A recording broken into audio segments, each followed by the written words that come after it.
বাংলাদেশের সর্বশেষ আপডেট সংবাদে আপনাকে সুস্বাগতম। আমাদের চ্যানেলের নতুন দর্শক হয়ে থাকলে চ্যানেলটিকে সাবস্ক্রাইব করুন। প্রথমেই জানিয়ে দিচ্ছি সংবাদ শিরোনাম, এরপর জানাবো বিস্তারিত।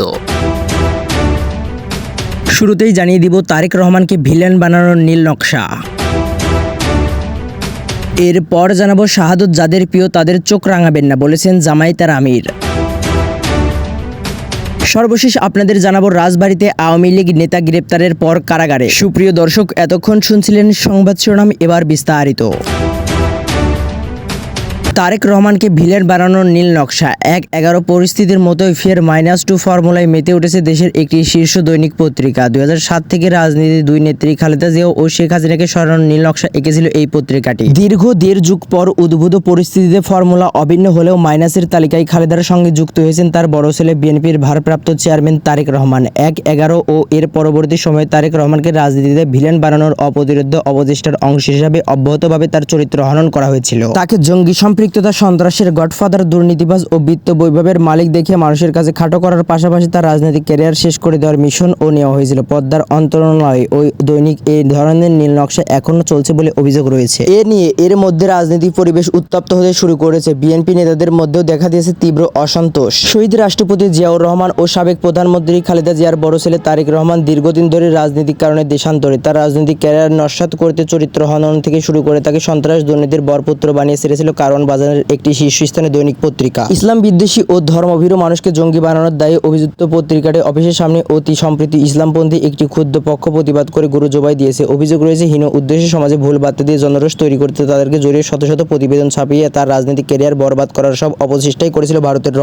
এজেন্ট বলে সমালোচনা করেছে এই জাতীয় দৈনিকটি। ১-১১ বাস্তবায়নের সামনে থেকে নেতৃত্ব দেওয়া পত্রিকাটির মূল এজেন্ডাই ছিল আওয়ামী লীগ সভানেত্রী শেখ হাসিনা ও বিএনপি চেয়ারপারসন খালেদা জিয়ার পাশাপাশি তারেক রহমানকেও মাইনাস করা। পত্রিকাটিতে প্রকাশিত অসংখ্য কার্টুন, সংবাদ ও কলাম বিশ্লেষণ করে এমন চিত্রই ধরা পড়ে। পত্রিকাটির হাতে তৈরি অনেকেই এখন সরকারের অংশ। সমালোচকরা বলছেন স্বৈর সরকারের পতন হলেও কিংবা তারেক রহমান অনেক মামলায় খালাস পেলেও কিছু মামলা এখনো জারি রয়েছে। এখনো তারেক রহমানের দেশে ফেরার পুরো আস্থা না পাওয়ার মূলে ওইসব বিষয় রয়েছে। আর এটি যেন বিলম্বিত হয় ভেতর থেকে পত্রিকাটি সেই চেষ্টাই করছে বলে অভিযোগ রয়েছে। সময় সুযোগ বুঝে তাই আগের নীল নকশা বাস্তবায়নে পত্রিকাটি সক্রিয় রয়েছে বলে জানা গেছে। এসব নিয়ে বিএনপি ও সাধারণ মানুষের মধ্যে শোরগোল ও আলোচনা সমালোচনা শুরু হয়েছে। পত্রিকাটি প্রথম আলো। অভিযোগ রয়েছে দেশের দুই বড় দলকে বাদ দিয়ে রাজনীতিতে তৃতীয় ধারা তৈরির প্রবক্তা প্রথম আলো ১-১১ সময় ব্যর্থ হলেও এখনো তাদের -2+ ফর্মুলা থেমে নেই। শুধু তারেক রহমানের নয়, চরিত্র হনন করে অসংখ্য প্রতিবেদন ছাপানো হয়েছিল তারেক রহমানের ছোট ভাই ও জিয়াপুত্র আরাফাত রহমান কোকর নামেও। একাই ঘেটে দৈনিক প্রথম আলোর প্রকাশিত শত শত সংবাদ শিরোনাম চোখে পড়ে, যেখানে মূলত বিএনপির শীর্ষ নেতা তারেক রহমান ও প্রয়াত আরাফাত রহমান কোকর চরিত্র হনন করা হয়েছিল। বিএনপিকে জঙ্গিবাদের পৃষ্ঠপোষকতার সঙ্গে জড়িয়ে পত্রিকাটি একের পর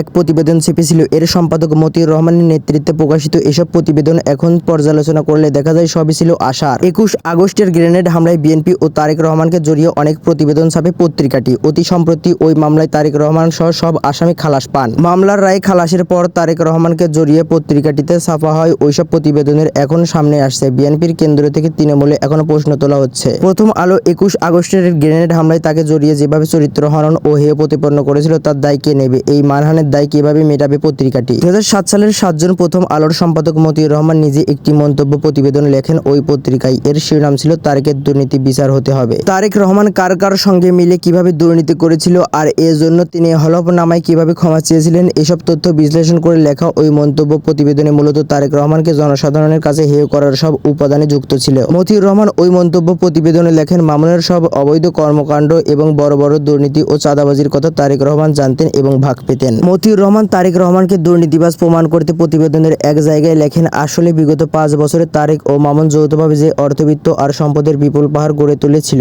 এবং সে সম্পর্কে দেশব্যাপী যে ব্যাপক জনশ্রুতি ছিল, মামুন, বাবর ও অন্যদের বক্তৃতায় সে সবই পুরোপুরি প্রমাণিত হয়েছে। পাশাপাশি এটাও বিশ্বাস করার অনেক কারণ আছে যে সাবেক প্রধানমন্ত্রী বেগম খালেদা জিয়ার জ্ঞান সারতই তারেক মামুন চক্র এসব অপকর্ম করেছে। ওই মন্তব্য প্রতিবেদনের আরেক জায়গায় মতিউর রহমান লেখেন, তারেক তার কার্যকলাপের মধ্যে দিয়ে দেশের যে ক্ষতি করেছে তাতে কোনো সরকারই তাকে ক্ষমা করতে পারে না। এটা সম্ভব নয়। পত্রিকাটিতে প্রকাশিত একটি সংবাদের শিরোনাম ছিল তারেক, বাবর, হারিস ও মামুন বিএনপির 4 মহা দুর্নীতিবাজ। আরেকটি প্রতিবেদনের শিরোনাম তারেকের বিরুদ্ধে দুর্নীতির মামলায় স্ত্রী, শাশুড়ি ও আসামি। তারেক রহমানকে ফাঁসানোর পরিস্থিতি উস্কে দিতে সম্পাদক মতিউর রহমান 2008 সালে 26 জানুয়ারি আরেকটি মন্তব্য প্রতিবেদন লেখেন। 21 আগস্ট হামলা সত্য বেরিয়ে এসেছে, আসারে গল্পকারকদের কি হবে, এই শিরোনামে ওই মন্তব্যের প্রতিবেদকদের সঙ্গে একটি তিরস্কারমূলক কার্টুনও জুড়ে দেওয়া হয়েছিল। তারেক রহমানের চেহারা বিকৃত করে কার্টুন বানিয়ে আরেকটি সংবাদ প্রতিবেদন ছাপা হয় 2008 সালের 25 মার্চ। শিরোনাম দুর্নীতির মামলা, তারেকের বিরুদ্ধে অভিযোগপত্র দেওয়া হচ্ছে শিগগির। তারেকের চরিত্র হনন হয় এমন উপাদানে আরেকটি সংবাদ করে প্রথম আলো। শিরোনাম তারেকের বিরুদ্ধে 5 কোটি টাকার অবৈধ সম্পদের অর্জনের অভিযোগ। 2008 সালের 24 এপ্রিল দৈনিকটি তারেককে জড়িয়ে আরেকটি প্রতিবেদন করে। এতে তারেক রহমানের সঙ্গে কোকো ও সাবেক স্বরাষ্ট্র প্রতিমন্ত্রী লুৎফুজ্জামান বাবরের ছবিও ছাপা হয়। শিরোনাম ছিল বাবরের 21 কোটি টাকার ঘুষের মামলার অভিযোগপত্রে তারেক আসামি, এতিমখানার টাকা আত্মসাতের সঙ্গে জড়ানো হয় প্রথম আলোর সংবাদে। এ সংক্রান্ত একটি প্রতিবেদনে ছাপে পত্রিকাটি। শিরোনাম ছিল এতিমখানার টাকা আত্মসাৎ, তারেকের বিরুদ্ধে মামলা হতে পারে। 2012 সালের 19 মার্চ পত্রিকাটি 21 আগস্ট গ্রেনেড হামলায় তারেককে জড়িয়ে আরও একটি প্রতিবেদন ছাপে। শিরোনাম বিচার শুরু, বাবর, তারেক, মুজাহিদ সহ আসামি 52। পত্রিকাটি গ্রেনেড হামলার পেছনে তারেকের সংশ্লিষ্ট প্রমাণে তৎপর ছিল, তাই একের পর এক প্রতিবেদন ছেপেছিল। অথচ অন্তর্বর্তী সরকার ক্ষমতায় আসার পর ওই সম্প্রতি ওই মামলায় তারেক সহ সব আসামিকে খালাস দেওয়া হয়েছে।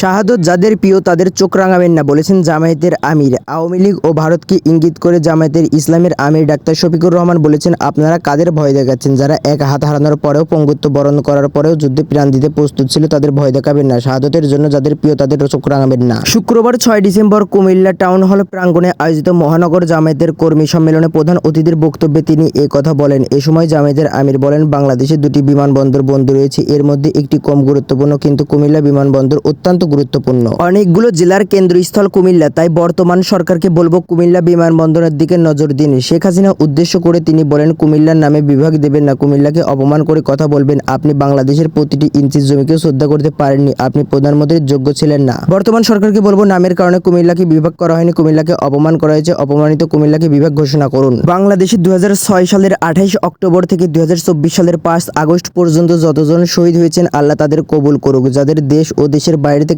শাসনের বিরুদ্ধে লড়াই করেছেন, তাদের লাল গোলাপের শুভেচ্ছা জানাই। আওয়ামী লীগ ক্ষমতায় আসার 1 মাসের মধ্যে 57 জন দেশপ্রেমিক সেনা অফিসারকে হত্যা করেছিল। 2টি কমিশন গঠন করা হলো, কিন্তু আলোর মুখ দেখল না, কারণ সূর্যের মুখে ভূত ছিল, যোগ করেন তিনি। রাজবাড়ীতে আওয়ামী লীগ নেতা গ্রেপ্তারের পর কারাগারে। রাজবাড়ীতে বৈষম্য বিরোধী ছাত্র আন্দোলন চলাকালে শিক্ষার্থীদের উপর হামলার ঘটনা করা মামলায় আওয়ামী লীগের এক নেতাকে গ্রেপ্তার করছে পুলিশ। গ্রেপ্তার ওহিদুজ্জামান শেখ, সদর উপজেলা আওয়ামী লীগের সাধারণ সম্পাদক ও মূলঘর ইউনিয়ন পরিষদের চেয়ারম্যান। গত বুধবার দিবাগত রাতে মূলঘর ইউনিয়নে বাঘিয়া গ্রামের বাড়ির কাছ থেকে ওহিদুজ্জামানকে গ্রেপ্তার করা হয়। এরপর গত বৃহস্পতিবার বিকালে রাজবাড়ীর আদালতে তাকে পাঠানো হয়। পুলিশ তাকে জিজ্ঞাসাবাদের জন্য 3 দিনের রিমান্ড আবেদন করে, তবে আদালত রিমান্ড নামঞ্জুর করে তাকে কারাগারে পাঠান। আজ শুক্রবার সকালে এসব তথ্য জানিয়েছেন সদর থানার ভারপ্রাপ্ত কর্মকর্তা মাহমুদুর রহমান। পুলিশ জানায়, রাজবাড়ী সদর উপজেলার কাউরিয়া গ্রামের প্রয়াত রাজ্জাক মোল্লার ছেলে ছাত্র আন্দোলনে অংশগ্রহণকারী রাজীব মোল্লা বাদী হয়ে গত 30 আগস্ট সদর থানায় একটি মামলা করেন। মামলার সাবেক শিক্ষা প্রতিমন্ত্রী, রাজবাড়ী 1 আসনের সাবেক সংসদ সদস্য কাজী কিরামত আলী, তার ভাই জেলা আওয়ামী লীগের সাধারণ সম্পাদক কাজী ইবাদত আলী, ইবাদত আলীর ছেলে আওয়ামী লীগের বিজ্ঞান ও প্রযুক্তি বিষয়ক সম্পাদক কাজী রাকিবুল হোসেন, গোয়ালন্দ উপজেলা পরিষদের চেয়ারম্যান মোস্তফা মুন্সি, রাজবাড়ী পৌরসভার সাবেক মেয়র মোহাম্মদ আলী চৌধুরী, জেলা আওয়ামী লীগের যুগ্ম বিষয়ক সম্পাদক অরূপ দত্ত, জেলা স্বেচ্ছাসেবক লীগের সভাপতি জাকারিয়া মাসুদ, জেলা যুবলীগের সাধারণ সম্পাদক নুরুজ্জামান মিয়া, জেলা ছাত্রলীগের সভাপতি শাহিন শেখ, সাধারণ সম্পাদক জাহিদুল ইসলাম সহ আওয়ামী লীগ এবং সহযোগী সংগঠনের 170 জন আসামি করা হয়। সুপ্রিয় দর্শক, এই ছিল এখনকার সর্বশেষ বাংলা আপডেট সংবাদ। পরবর্তী বাংলা আপডেট সংবাদ পেতে চ্যানেলটিকে সাবস্ক্রাইব করে বেল আইকনটিকে বাজিয়ে রাখুন। আপনার মূল্যবান মন্তব্য এখনই জানিয়ে দিন আমাদের কমেন্ট সেকশনে, আর ভিডিওটি শেয়ার করে অন্যকে দেখার সুযোগ করে দিন।